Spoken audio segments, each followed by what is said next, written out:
Assalamu alaikum, and welcome back to the podcast where we don't just learn. We level up. That's right, we level up. Yeah. And today, we are going deep diving into some serially cool stuff that you sent over. This is exciting stuff. It is. Yeah. You know, a lot of people we know, right? reach out and say, I understand English. I can, You can watch shows. You can I can binge watch shows. I can understand the news. Yeah. But when it comes to actually like opening my mouth and speaking, It's a whole different ball game. it's like You said a different ball game. yeah, my tongue turns into a pretzel, Yeah.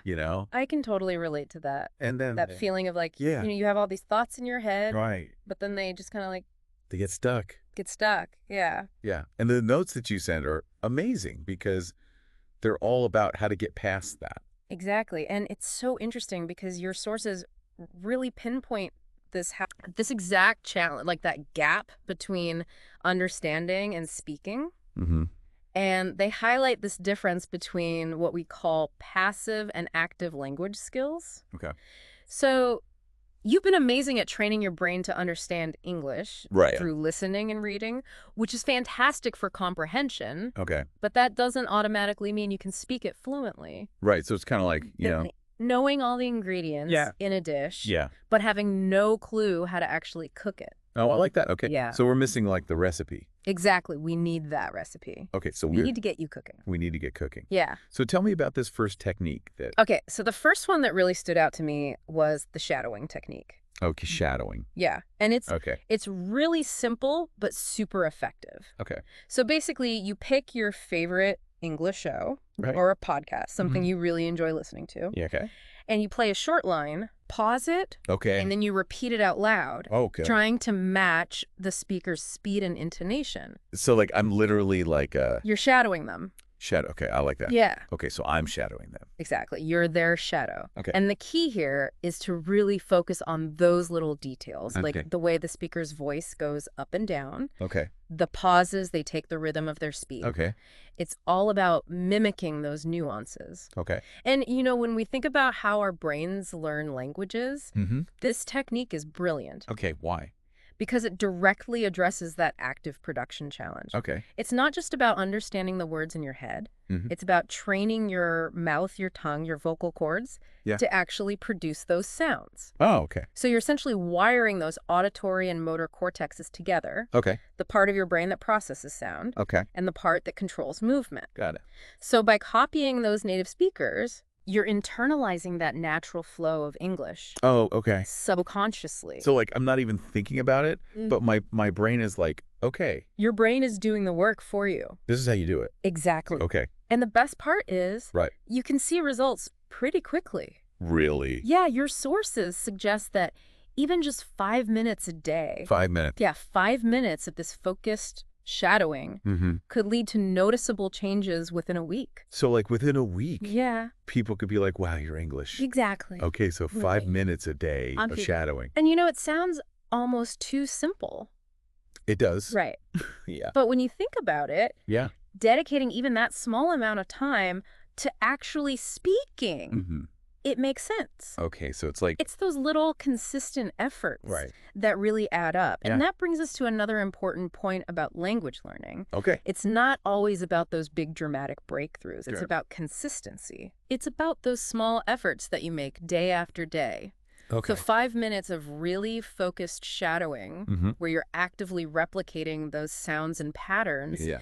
is going to be far more beneficial Yeah. than passively listening to hours of content without actually speaking. Oh, okay. So even if I listen to like, Even if you binge watch. hours and hours and hours of Netflix. Exactly. You If know? you're not actively practicing speaking, Right. it's not going to have the same impact. Oh, I can't just passively absorb it. Not for speaking, no. Got to actually like work those muscles. You've got to work those muscles. Literally. Literally, yeah.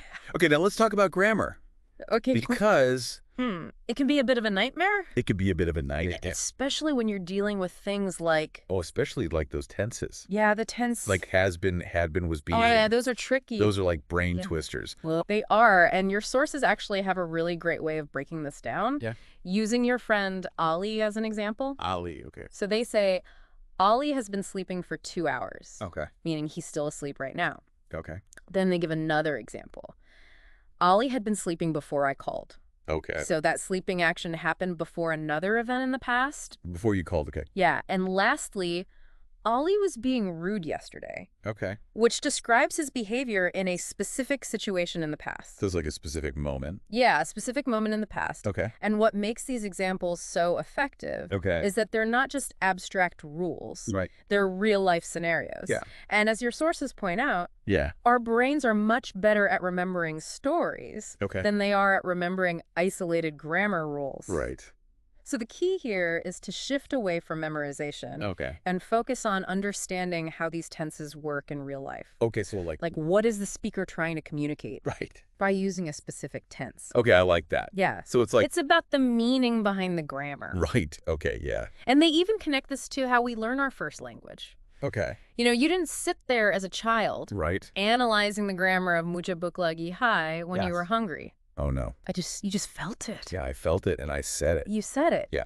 And your sources encourage you to take that same approach with English. Okay. Start with those simple everyday phrases that you use all the time. Okay. And make a conscious effort to think in English. Okay, so instead of translating in my head. Exactly. So instead of thinking, mujhe neend aa rahi hai, try thinking and saying, I'm feeling sleepy. Directly. Okay. Directly in English. Okay. And this is a huge step towards fluency. Okay, why is that? Because translation can actually slow you down. Okay. It creates this mental bottleneck. Okay. So by practicing thinking in English, you're building those direct neural pathways. Okay, so it's like creating a shortcut in your brain between the thought and the words. Okay, I like that. Yeah, it's like instead of taking the long way around, you're going straight there. I'm getting on the highway. Exactly. Okay. And your source makes a really good point. Yeah. This isn't something you only do in a classroom. Right. This is something you practice while you're living your real life. Okay, so like when I'm brushing my teeth, I can be like, yeah, I'm brushing my teeth. Exactly. Or when you're making breakfast. Yeah, making chai. Yeah. You know? Exactly. Yeah. So it's all about integrating English into your daily routine. Got it. Okay, so now I'm understanding better. Ew. I'm getting a handle on the grammar. Yeah. But then I get to a conversation and you freeze. Yeah. That dreaded feeling. It's like, I want yeah, and it feels like your mind goes blank. Completely blank. Yeah, yeah. It's like all those words just disappear. And your sources actually identify the main culprit here. Okay, what is it? Perfectionism. Oh. That fear of making mistakes. Right. It can be so paralyzing. Yeah, because I'm like, oh no, I'm going to say it wrong. Exactly. And that fear just stops you dead in your tracks. Yeah. But here's the thing. Yeah. Fluent English doesn't equal perfect English. Even native speakers. Really? Oh, yeah. They use filler words all the time. They do. All the time. And they make little grammar mistakes here and there. Okay. Natural speech isn't always perfectly polished. So it's not like a robot? No, it's not a robot. Okay. It's messy. It's spontaneous. Okay, so what's the trick then? The trick is not to try and eliminate every pause. Okay. Because that's probably not realistic. Right. But to replace those awkward silences with natural-sounding filler phrases. Okay. So instead of that, or that dead air, you can use phrases like... Okay, like what? Let me think. Okay. What I believe is... Or even just the way I see it. Okay. These phrases buy you a little time to gather your thoughts. Okay. Without disrupting the flow of the conversation. Okay. And they make you sound more natural. So it's like I'm actually like... You're thinking. Yeah, I'm a human. You're a human. Processing. Exactly. And it signals to the other person that you're engaged. Okay. You're thinking about what you want to say. Okay, I like that. Yeah. Okay. Now, there's this tip in your notes that I absolutely love. Oh, yeah. Tell me about it. It's called the real life tip. Okay. And it's all about learning like a baby. That's a good one. Isn't it? Yeah. So think back to how you learned Urdu or Punjabi. Okay. Did someone give you a grammar textbook when you were a little kid? No way. No. I was just surrounded by the language. Yeah, you were just like absorbing it. Absorbing it, yeah. You were listening to everyone. You were trying to copy what they said. Exactly. And you were getting corrected along the way. Yeah, but gently. Right. Gently, yeah. Yeah. And, you know, the main thing was you were just trying to communicate. Exactly. You weren't worried about being perfect. Not at all. Yeah. I was just excited to use my words. Yeah. And that's what your source is encouraging you to do with English Okay, how? to recapture that same approach. Okay.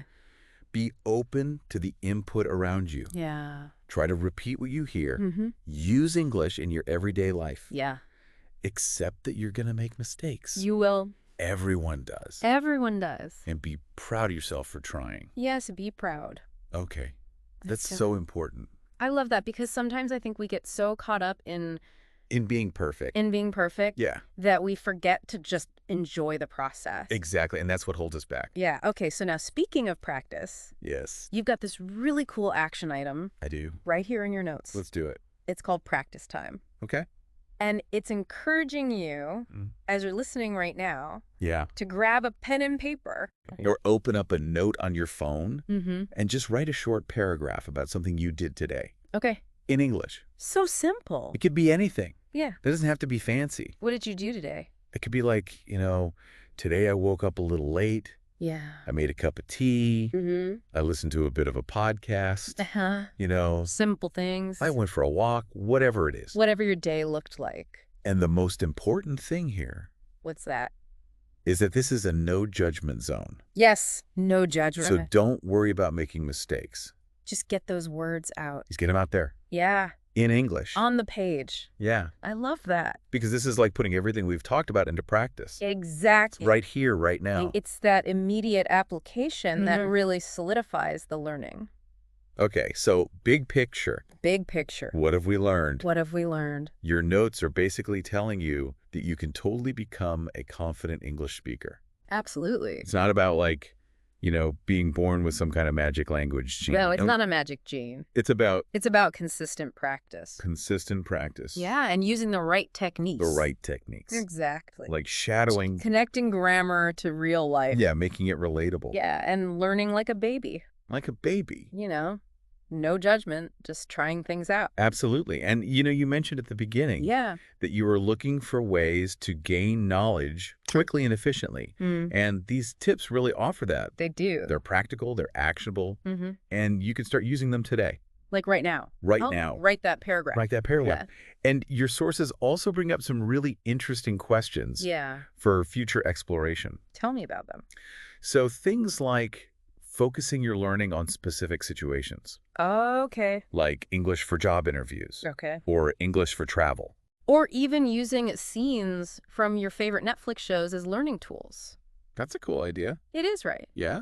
It's all about tailoring your learning to your specific goals. Right. Okay, so... So those are some things to think about Uh-huh. as you continue on this journey. Yeah.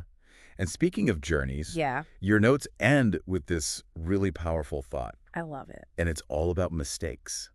Okay. So it says, mistakes are proof that you're trying. I love that. Isn't that amazing? It is, because it really shifts your perspective on Yeah. errors. Yeah. Instead of seeing them as failures, Yeah. you see them as valuable feedback. Right. As essential steps on your path to fluency. Yeah. It's like each mistake is like a little stepping stone. It is. Yeah. Getting me closer Getting you closer to your goal. to where I want to be. Exactly. Okay, so final words of wisdom Final words of wisdom. from your notes. Embrace the process. Embrace it. Be patient with yourself. Mm. Be kind to yourself. Yeah. And remember, mistakes are proof. That you are So trying. speak, Right. repeat, Repeat. and that's a wrap on another deep dive. Until next time. See you soon.